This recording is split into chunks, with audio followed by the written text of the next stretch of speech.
शेतकऱ्यांसोबत महत्त्वाची चर्चा पार पडलेली आहे. काय निर्णय झाले, तुम्ही समाधानी आहात का? जवळजवळ 2-2.5 तास चर्चा झाली आणि आम्ही त्यांना स्पष्ट शब्दात सांगितलं की तारीख घेतल्याशिवाय चर्चा संपणार नाही. गोलमोल उत्तर आम्ही ऐकणार नाही. फार दिवस झाला ऐकतोय आम्ही योग्य वेळ.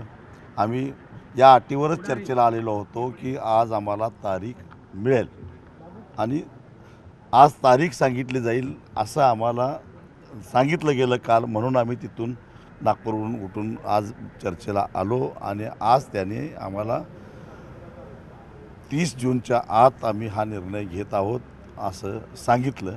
तारीख दिली आहे पण हमी दिली आहे का?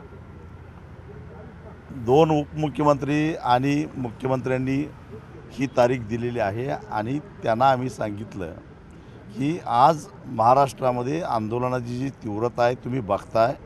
शेतकरी आक्रमक झालेला आहे. तहसीलदारच्या गाड्या फुटल्या, जिल्हाधिकाऱ्यांच्या गाड्या फुटल्या, मंत्र्यांच्या गाड्या फुटणारच नाही त्याची काही गॅरंटी नाही आहे. तेव्हा हा जो जनक्षोभ उसळलेला आहे शेतकऱ्यांचा, हा आवरायचा असेल तर तुम्हाला तारीख सांगण्याशिवाय पर्याय नाही. राज्याची आर्थिक स्थिती बरोबर नाही, आर्थिक अडचणीत आहे हे आता आम्ही ऐकून घेणार नाही.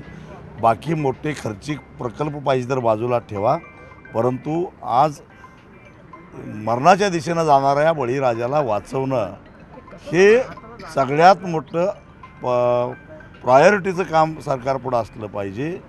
कारण बाकी क्षेत्रामध्ये सुद्धा अडचणी आहेत, नाही असं नाही, परंतु आज दररोज 8 या दरानं शेतकरी आत्महत्या करायला लागला आहे आणि त्याच्या मनात जर जगण्याची उमेद निर्माण करायची असेल तर किमान त्या शेतकऱ्याला एक दिलासा दिला पाहिजे की आम्ही बाबा 30 जूनला का होणार तुम्हाला कर्जातून बाहेर काढतोय, हा दिलासा दिला पाहिजे. आणि बँकांना सांगितलं पाहिजे जे थकीत कर्जदार आहेत त्यांना दोषीस लागून देऊ नका, त्यांना त्रास देऊ नका. ते या गोष्टी त्यांनी मान्य केल्या आणि म्हणून आम्ही तुर्तास आंदोलन काही काळासाठी स्थगित केलं आहे.